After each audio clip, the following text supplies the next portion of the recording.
Allahumma salli wa sallim ala sayyidina Rasulillah wa ba'd. Allahumma anfa'na bima 'allamtana wa 'allimna ma yanfa'una wa zidna ilma. Allahumma inna nas'aluka ilman nafi'a wa rizqan thayyiba wa 'amalan mutaqabbala.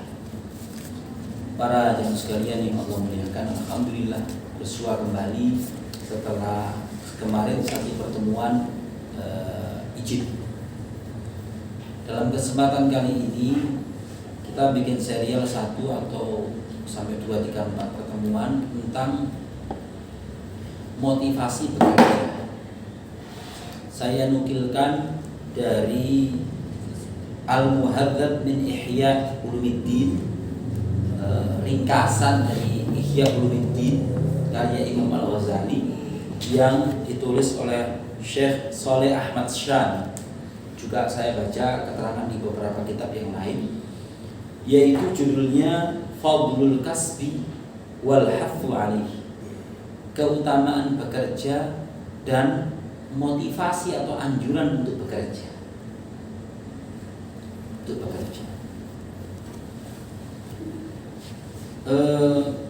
Di dalam penyampaian ini nanti saya ingin menyelipkan cerita-cerita dari kitab judulnya Qisasun fil Amanah, kisah orang-orang yang amanah di dalam bekerja.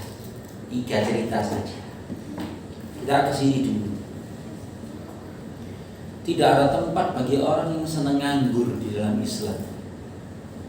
Artinya Allah Ta'ala itu tidak senang sampai orang nganggur. Berarti wong itu gak mensyukuri potensi ini. Kalau pakai ayat itu digunakan firman Allah Subhanahu wa taala, ya yang paling mudah itu huwallazi ansha'akum wa ja'ala lakumus sam'a wal absara wal af'idah qalilan ma tashkurun. Dialah yang telah menciptakan kalian dikasih potensi pendengaran, penglihatan, akal, tapi sedikit sekali yang berterima kasih, bersyukur. Lebih banyak dinganggurkan. Itu tidak boleh. Ada firman Allah Ta'ala dalam surat An-Naba, wa ja'alna an-nahara ma'asha, dijadikan siang itu sebagai tempat atau waktu untuk mencari penghidupan.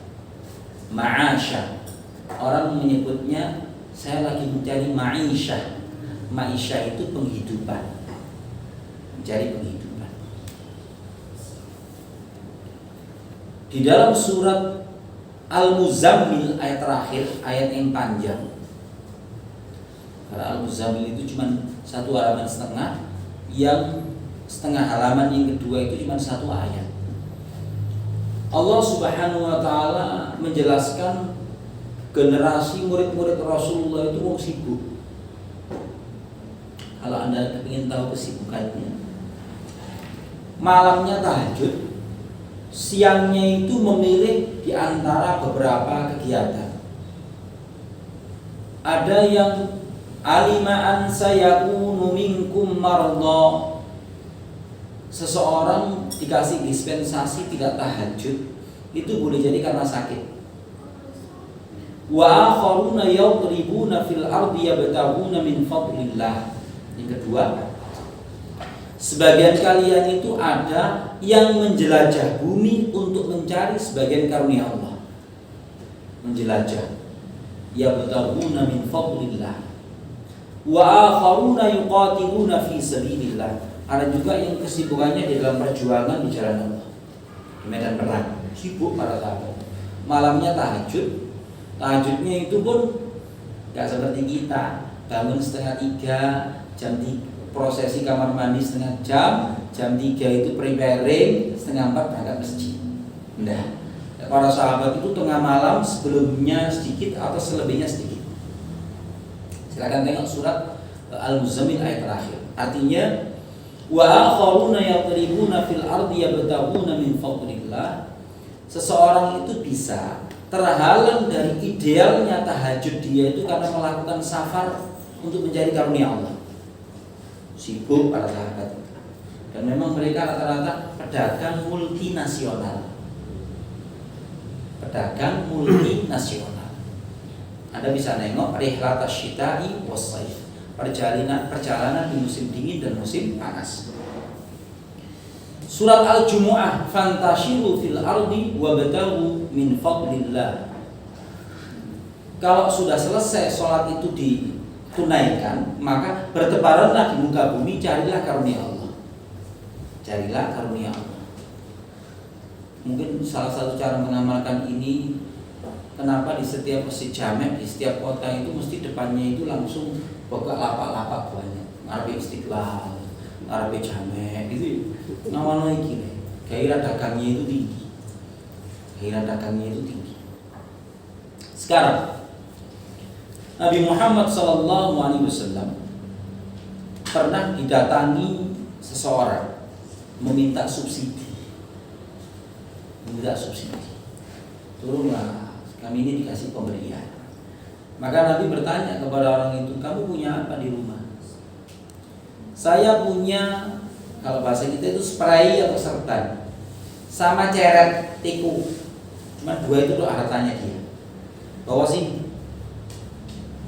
Maka Nabi SAW di masjid, mungkin di emperan masjid ya, di luar masjid, melelang barang sahabat ini. Siapa yang bisa membeli ini dengan 1 dirham? Saya ya Rasulullah. Seorang mau menghargai 1 dirham. Ada yang mau menambah lagi 2 dirham mungkin. Maka terjuallah asetnya orang ini berupa serban sama CRT tadi itu 2 dirham. Nabi SAW bilang begini, ini 1 dirham kamu beri makan anak istrimu hari ini sama besok, atau berapa lah dibutuhkan. Kemudian yang satu ini belilah mata kampak. Tidak beberapa lama orang ini datang, Nabi sudah mempersiapkan 1 kayu untuk gagangnya pecok, kampak itu dipasang. Kamu pergi ihtatobah, mencari kayu, nanti kamu jual ke pasar. Setelah beberapa hari orang ini mendapatkan keuntungan 10 dirham. Sambil berseri-seri wajahnya, Nabi bersabda begini, la ya'khudha ahadukum hablatan fayahtadibu ala dhahrihi. Sungguh salah seorang di antara kalian itu membawa tali, kemudian mengumpulkan kayu di hutan, diletakkan di atas punggungnya, khairun, itu lebih baik, min ayyatiya rajulan aqtahu Allah min fadlihi fayas'aluhu aqtahu aw mana'ahu. Lantas kemudian dia mendatangi orang yang kaya, meminta subsidi, meminta-minta kepada dia, baik dia diberi atau tidak. Jadi bekerja itu lebih baik daripada meminta-minta. Maksudnya begitu. Bahasa lainnya para ulama menerjemahkan, memahami hadis ini adalah kalau membantu orang lain itu usahakan jangan dikasih ikannya, kasih kainnya. Repotnya sih kalau gerget, kainnya jauh bolak-balik. Yang berikutnya, ini bagian dari anjuran bekerja. Nabi SAW bersabda, ahallu ma'akal al-abd kasbu yadis sani idza nasaha. Sebaik-baiknya makanan yang dimakan seseorang itu adalah hasil usaha tangannya kalau dia itu tulus. Idza nasaha, kalau dia itu tulus di dalam bekerja. Dalam bahasa hadis yang lain, Nabi SAW memuji sebaik-baiknya makanan itu hasil kerja tangan seseorang. Bukan lantas itu kerja dalam arti tangan yang sebenarnya, tapi pekerjaannya dia sendiri. Itu sebaik-baik makanan dia. Nabi SAW menegaskan, karena Nabiullah Daud alaihi salam yakulu min amali yadihi. Adalah Nabiullah Daud alaihi salam itu makan dari hasil tangan beliau sendiri. Nabiullah Daud. Nah, ini sing penting ditegaskan juga. Man fataha ala nafsihi baban minas su'al. Siapa yang membuka untuk dirinya pintu meminta-minta, jauhan. Fatahallahu alaihi sab'ina baban minal faqr. Maka Allah membuka untuk dia 70 pintu kefakiran. Iki zaman modern itu terjemahno bermental miskin. bermental miskin.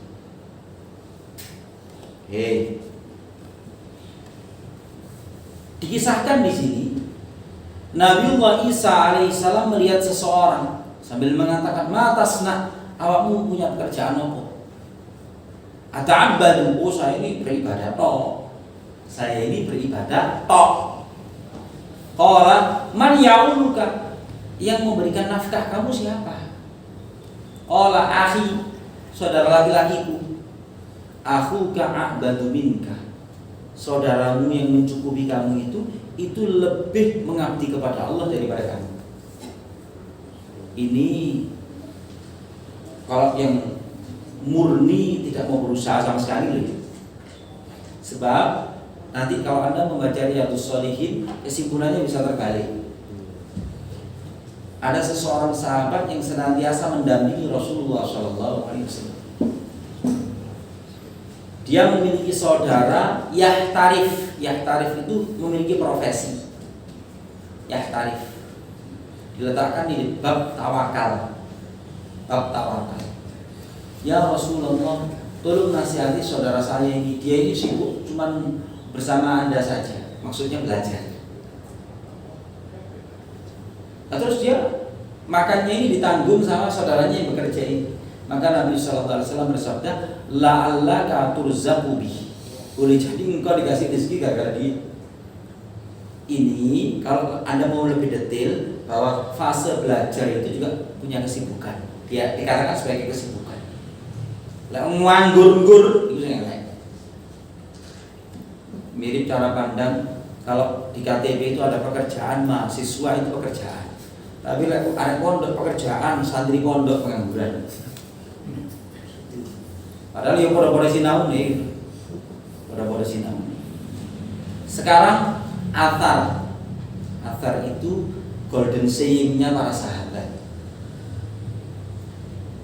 Sahabat Umar bin Khattab radhiyallahu taala muring-muring. La yaqudu ahadukum an talabil rizq. Jangan duduk-duduk ongkang-ongkang salah seorang di antara kalian di dalam mencari rezeki. Cuma lo tok. Sambil mengatakan Allah marzuqni, Allah marzuqni, ya Allah beri rezeki saya.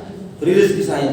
Faqad alimtum anna as-samaa'a la tumtiru dhahaban wa la fiddah. Padahal dia tahu bahwa langit itu tidak pernah hujan emas atau hujan perak. Disuruh bekerja oleh sahabat Umar. Anda bisa tengok lebih jauh, ada sebuah disertasi fikih ekonomi Umar. Betapa beliau itu mendorong orang untuk bekerja. Ditulis oleh Dr. Ahmad Jaribah. Dr. Ahmad Jaribah. Nah, ini sekarang athar dari sahabat Abdullah bin Mas'ud radhiyallahu taala. Dia mengatakan begini, "Inilah akrahu an ar-rajula farighan la fi amri dunyahu wala fi amri akhiratihi." Saya bahasakan mudah, aku gak seneng delok wong nganggur. Aku iki gak seneng delok wong nganggur. Dia tidak sibuk di dalam urusan duniawi, juga tidak sibuk untuk mencari kemuliaan akhiratnya. Senengane nganggur. Senengane nganggur. Di Indonesia ini gak ono Pak pengangguran. Sebab ibu-ibu lek muring-muring iku nang anake, "Kok ni penggawean ning tutok." Penggawean. Itu tutok ya penggawean di Indonesia. Jadi pengangguran 0% di Indonesia. Oke.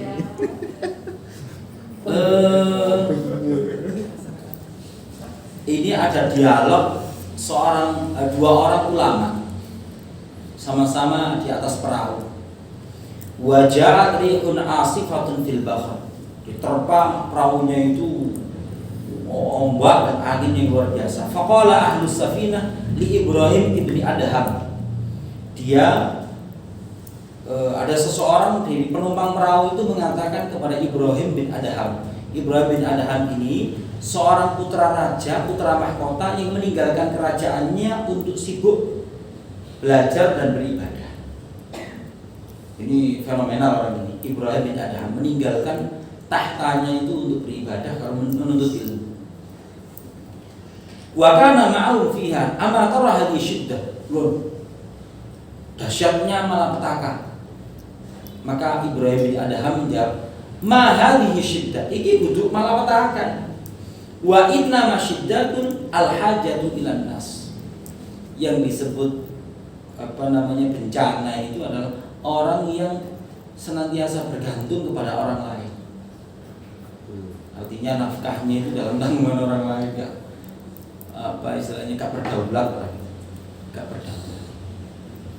Ya saya itu dulim ke pedalamannya Pamekasan.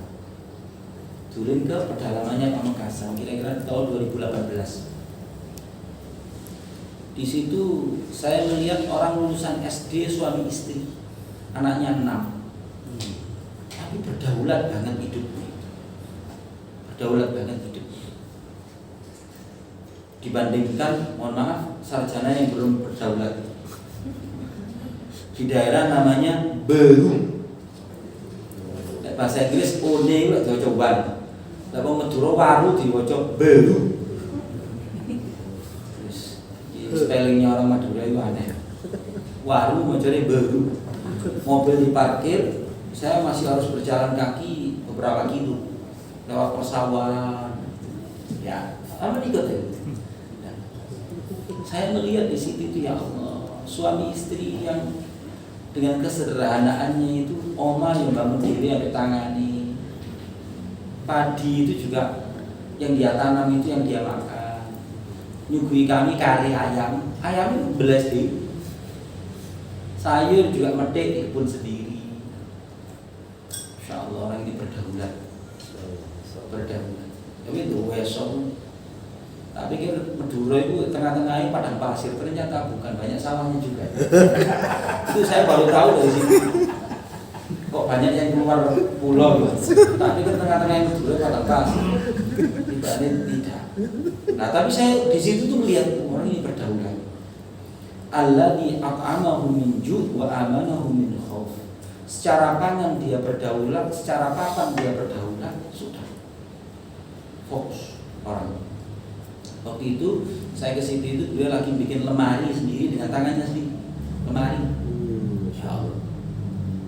Oke. Kita tengok sekarang gambaran yang diberikan Rasulullah SAW untuk meredefinisikan tawakal. Itu unik. Orang kebanyakan itu menganggap tawakal itu menang. Pasaran Allah Ta'ala. Ya, dari sisi batiniah itu pasrah. Tapi Rasulullah SAW pakai gambaran begini. Lau annakum tatawakkaluna 'ala Allahi haqqa tawakkulih la razaqakum kama tarzuqut tayr taghdu khimasan wa taruhu bitana. Kalau seandainya kalian itu bertawakal kepada Allah dengan sebenar-benarnya tawakal, niscaya Allah akan memberimu rezeki seperti Allah memberikan rezeki burung-burung. Taghdu khimasan, redaksinya di sini dinukil, dia keluar dari sarangnya itu dalam kondisi lapar. Wa taruhu bitanan, di sore hari dia kembali ke sarangnya dalam kondisi sudah kenyang. Ingat, fadzakara annaha taghdu fi talabil rizq. Disimpulkan oleh penulis kitab ini, ingat, gambaran yang Rasulullah berikan itu burung itu keluar dari sarangnya. Iya. Gitu. Burung itu keluar dari sarangnya. Tawakal yang benar ya kayak burung begini. Jadi ada satu upaya dia keluar dari sarangnya. Bahasa lainnya kalau pengangguran itu, saya belum menemukan pekerjaan yang mantap, ya silaturahmi melalui informasi. Ya lumbu-lumbu kayak berani pasar lah, jadi oleh informasi. Kata seorang kakak yang membawai banyak adik-adiknya, Tanah Abang ini per hari itu perputaran uangnya 100 miliar. Mosok kan dapat 1% ya gak iso. Itu cara memotivasi adik-adiknya. Kula juga kayak dukur, dol kayak pengen sudah diduit. Itu bahasa Tanah Abangnya. Ya. Itu bahasa paman saya. Kula satu lantai 4 didol di emperan. Oke. Artinya ini tawakal model burung itu bukan kepasrahan yang tanpa upaya. Karena memang tawakal itu posisi hati yang dinilai sebagai ibadah itu di sisi Allah Ta'ala. Tawakal. Yang berikutnya, wa kana ashabu Rasulillah sallallahu alaihi wasallam. Kalau Anda ingin tahu bahwa bekerja itu dianjurkan, lihatlah para murid-murid Rasulullah, para sahabat Rasulullah sallallahu alaihi wasallam. Yatajiruna fil barri wal bahr. Mereka itu berniaga di daratan maupun di lautan. Wa ya'maluna fi nakhilihim. Mereka juga bekerja di kebun kurma mereka. Wal qudwatu bihim. Mereka adalah teladan yang terbaik. Artinya generasi yang radhiyallahu anhum wa radu an itu senang nyambut gawe. Para sahabat yang nyambut gawe senang.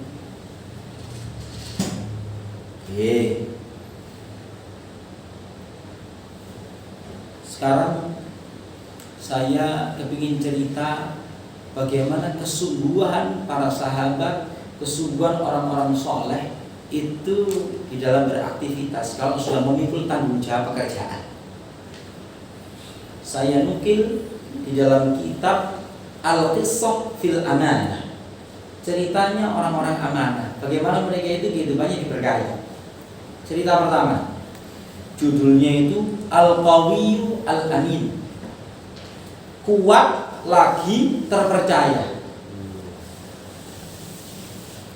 Manusia itu kan ada yang ideal, itu tadi sudah kuat mikirin, kuat nyambut gawe, ini kuat sebarang kali terpercaya. Ini yang ideal. Mau kuat tapi gak ada terpercaya. Penggawean mari tapi gak ada terpercaya. Kuitansi gaib dok. Ya.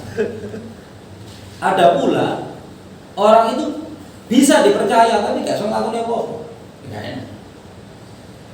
Nabi Musa alaihissalam dinilai oleh wanita yang dia tolong di dalam surat Al-Qasas ketika dia berkata kepada bapaknya, "Ya, istajirhu, angkat dia sebagai pegawai kita ya. Inna khaira man istajartal qawiyul amin." Sebaik-baiknya orang yang Anda angkat menjadi pegawai adalah orang yang kuat lagi terpercaya. Nah, sekarang saya bacakan kisahnya Al-Qawiyyu Al-Amin. Ini unik. Saya membacanya waktu itu SMP. Bukunya bapak saya judulnya Umar bin Khattab, karya Khalid Muhammad Khalid. Pada hari yang sangat panas, sahabat Utsman bin Affan itu duduk-duduk di luar kota Madinah. Duduk-duduk di luar kota Madinah. Sebagaimana lazimnya kebiasaan para saudagar Quraisy itu, mereka punya tempat peristirahatan di luar kota. Ya, dalam kondisi semacam itu, maka dari kejauhan melihat seorang laki-laki untuk lagi menggiring 2 ekor unta. Sopo panas entak-entak ini kok menggiring onta itu. Kenapa dia tidak menunda sampai agak sejuk gitu? Ketika sahabat Utsman mulai mau mendekat, istilahnya orang Arab itu namanya samum. Teriknya itu panas banget. Kemudian ketika diterpa angin itu juga ke wajah panas. Sehingga orang kalau keluar rumah motorin ini pakai serban itu ya, namanya samum. Para jemaah sekalian, ketika sudah semakin mendekat, maka ternyata itu adalah Amirul Mukminin Umar bin Khattab radhiyallahu taala. Umar bin Khattab radhiyallahu taala. Maka ma akhrajaka hadisah ya Amirul Mukminin. Apa yang menyebabkan Anda keluar pada momen semacam ini wahai Amirul Mukminin? Jamalani min ibilus shadaqah takhallafa. 2 ekor unta zakat itu larat dari tempat penyimpanannya. Tahu larat ya Pak ya? Melarikan diri dari tempat penyimpanannya. Fajib fa khasyitu an yudayya. Saya khawatir mereka tersesat atau hilang. Nanti saya ditanya sama Allah, ini onta zakat dalam kepengurusan saya ini. Maka saya dapati dia, saya temukan. Kemudian sekarang ini mau saya kirim kembali. Sahabat Utsman menyela pembicaraan sambil mengatakan, ya Amirul Mukminin, ta'al ilal ma'wadhil. Ya Amirul Mukminin, ayo ngombe-ngombe dhisik, berteduh dulu. Nursilu ghairaka liyaquma bihadzal amal. Kita utus orang lain untuk menyelesaikan ini. Maka sahabat Umar enggan untuk melakukan itu. Beliau tetap menggiring ontanya itu sampai ke Hima, tempat unta-unta zakat itu digembalakan. Ketika sahabat Umar bin Khattab berlalu, sahabat Utsman mengatakan kepada para koleganya dan pembantunya di tendanya itu sambil mengatakan, man sarrahu, siapa yang ingin melihat seorang laki-laki yang kuat lagi terpercaya, falyanzur ila hadzal rajul, maka silakan dia melihat orang ini. Di dalam buku yang saya baca ketika SMP tadi, Khalid Muhammad Khalid itu menjelaskan, apakah Anda akan terus-menerus mencari onta zakat itu meskipun tak ketemu? Saya akan mencarinya meskipun ke tepian Sungai Efrat atau Tigris, pinggir Irak. Apa sih Pak ini maksudnya? Saya menegaskan. Jadi murid-murid Rasulullah itu kalau lagi menerima sebuah pekerjaan itu totally sungguh-sungguh memiliki sifat amanah. Ini Umar. Sekarang cerita yang kedua.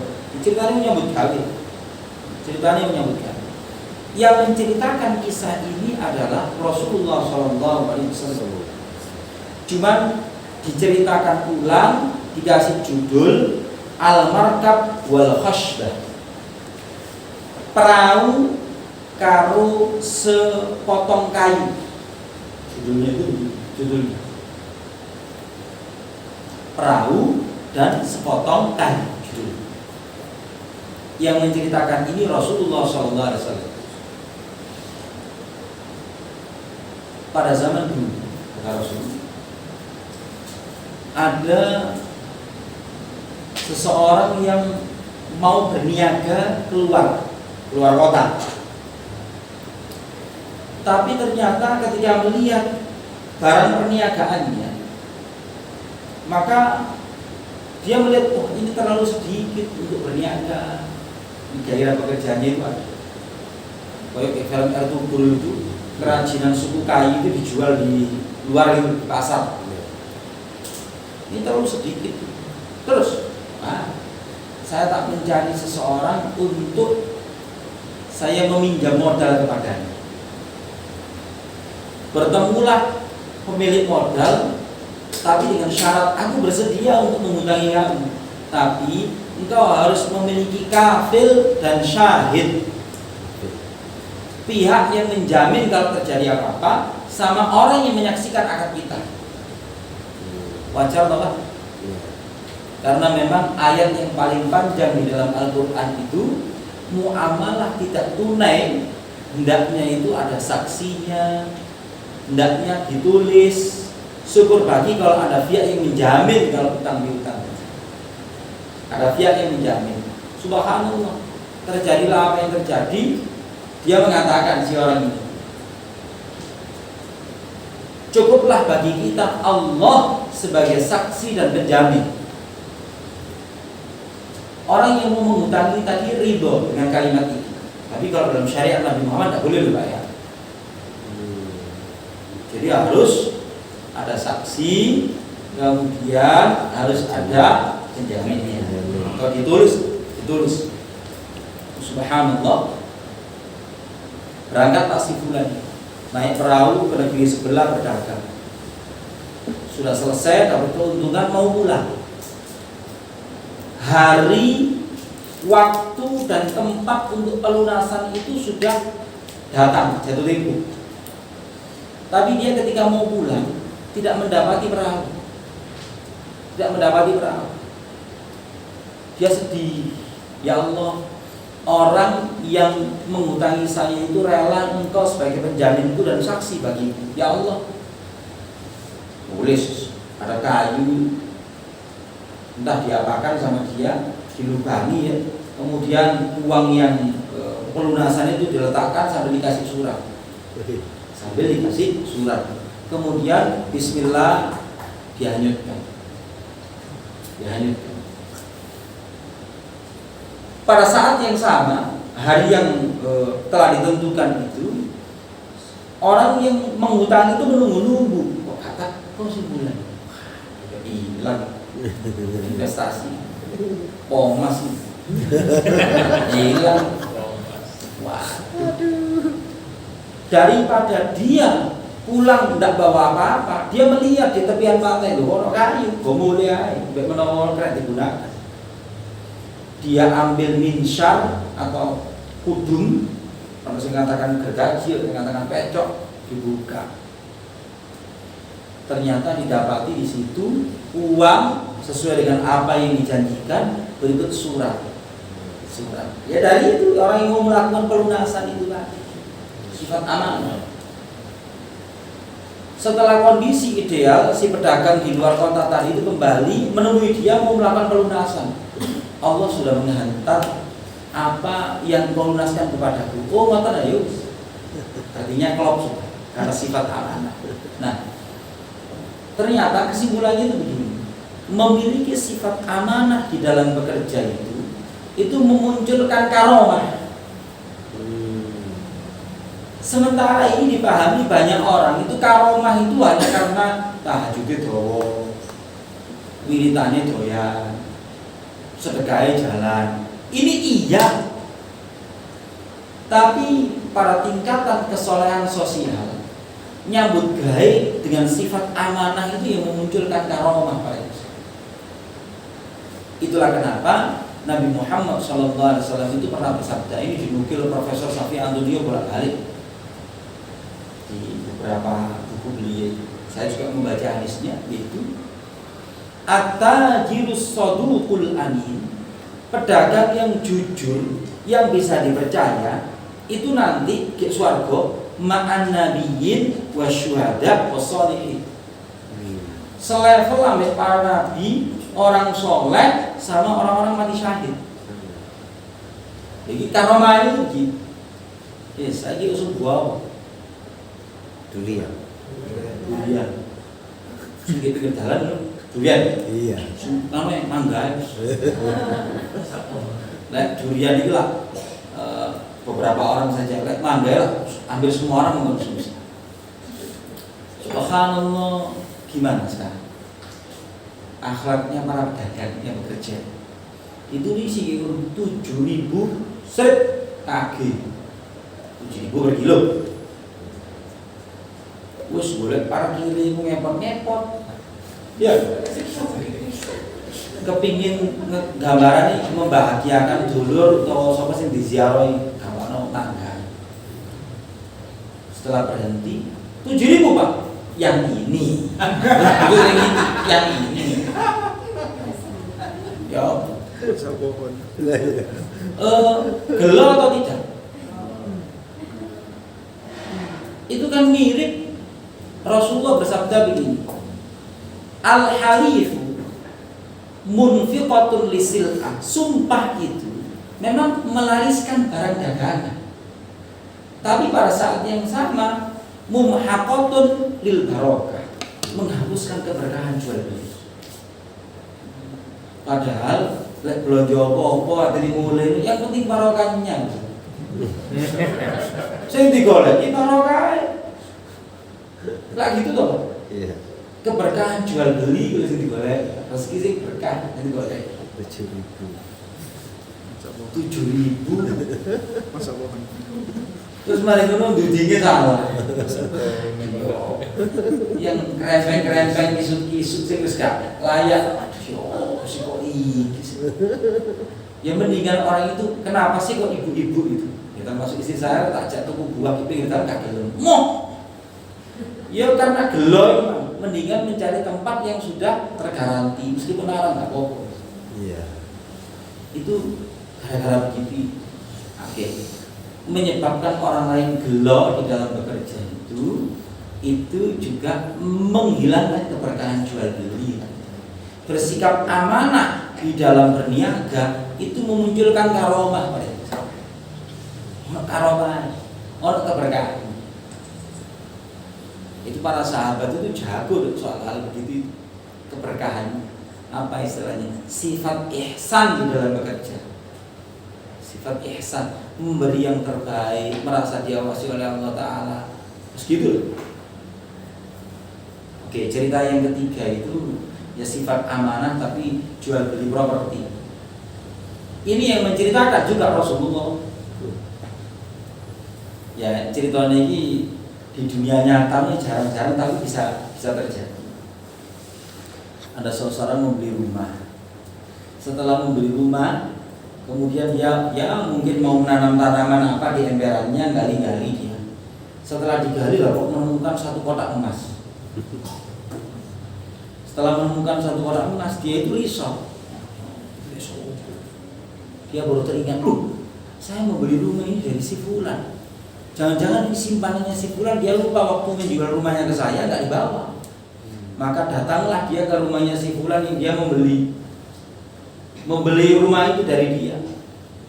Alhamdulillah, untung kisah ini nggak terjadi zaman sekarang. Zaman sekarang itu multi konflik. Wong loro iki yo konflik, wekun, gitu kan? To menang aja. Ya, begitulah. Kalau ini itu sibuk untuk bagaimana ini diperjelas. Iki lek sapa? Jare sing ditukoni omahe. Loh, saya itu menjual rumah itu berikut apa yang di dalamnya itu hakmu, ora iso iki mek sampeyan. Ini cerita Rasulullah. Nah, aku tak gawe-gawe ya kamu. Ini betul-betul terjadi orang seperti ini. Ono ini. Ya, maka Allah Subhanahu wa taala mengirimkan orang ketiga sebagai hakim bagi mereka berdua. Wahai si fulan, kamu memiliki anak? Saya punya. Li ibn, saya punya anak laki-laki. Saya punya fatah, saya punya anak perempuan. Dia wis rapi terus. Dan berikanlah itu emas yang kau temukan itu untuk nafkah mereka berdua. Win-win solution. Karena sifat zuhud. Jadi sifat amanah, sifat zuhud, sifat baik itu bisa menyelamatkan generasi sesudahnya juga. Begitu berarti. Jadi dalam dunia kerja itu ternyata saya berkunjung sama Pak Wawan itu ke sebuah pabrik di Pasuruan. Si orang ini cerita, paman saya itu juga seperti itu. Maksudnya beli rumah, di situ rumahnya itu unik, banyak peninggalan orang-orang tempo dahulu. Sudah ditegaskan kepada pemiliknya. Ini nggak dibawa, udah itu untuk bapak saja. Setelah berlalu beberapa waktu ternyata ada kolektor datang ke rumah orang, diduting, nah, kolektor itu harganya ngawut tuh. Diduting, subhanallah, dia nomor rezeki, jalannya rezeki dia. Sampai barang-barang kuno yang dijual dari orang ini itu ya hampir senilai dengan rumahnya. Ada dzu hadzin adzim, ya pemilik keberuntungan yang besar. Betapapun para jemaah sekalian, Nabi Muhammad SAW itu menganjurkan umatnya itu untuk senang punya profesi, muhtarif, memiliki keahlian,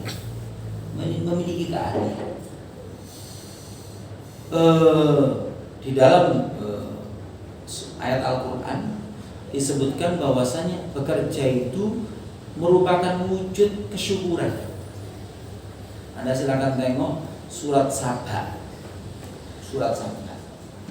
Allah berfirman begini, i'malu ala Dawuda syukur. Bekerjalah wahai keluarga Dawud untuk bersyukur kepada Allah. Wa qalilun min ibadiyasy syakur, sedikit sekali di antara hamba-hambaku itu yang pandai bersyukur. Jadi paling tidak kalau kita itu beraktivitas, bekerja, makaryo itu kemuliaan untuk diri kita sebagai wujud kesyukuran terhadap apa yang Allah anugerahkan kepada kita. Itu para ibu sekalian. Ini sih bagian awal. Untuk berikutnya pertemuan berikutnya saja. Fi ilmil kasbi, di dalam ilmu bekerja, apa yang dipersiapkan.